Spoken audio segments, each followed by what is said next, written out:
জানো তো, জীবনে অনেক ধরনের ওঠাপড়া দেখেছি আমি, কিন্তু যখনই একটা ছোট্ট কোনো প্রবলেমে পড়ি, মাকে মনে পড়ে।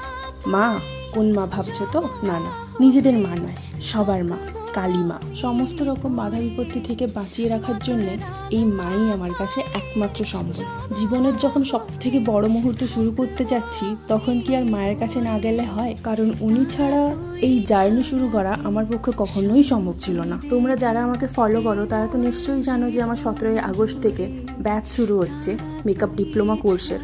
আমি চেষ্টা করব আমার স্টুডেন্টদের সমস্ত কিছু শেখানোর, যা যা আমি পারি, যা যা আমি জানি, সমস্ত কিছু উজাড় করে দেওয়া। তাই জন্যে সবার প্রথমে চলে গেছিলাম গুরুমার কাছে, মায়ের কাছে। যাই হোক, দিনটা এরকমভাবেই আমার কেটেছিল। তোমাদের সঙ্গে একটা ছোট্ট ভ্লগের মাধ্যমে আমি শেয়ার করছি। আমি আমার দুঃখের পার্টটা কাউকে দেখাতে পছন্দ করি না, তাই জন্য তোমাদের সাথে হয়তো সেগুলো শেয়ার করি না, বাট খুশির পার্টটা তো আমি শেয়ার করতেই পারি। তাই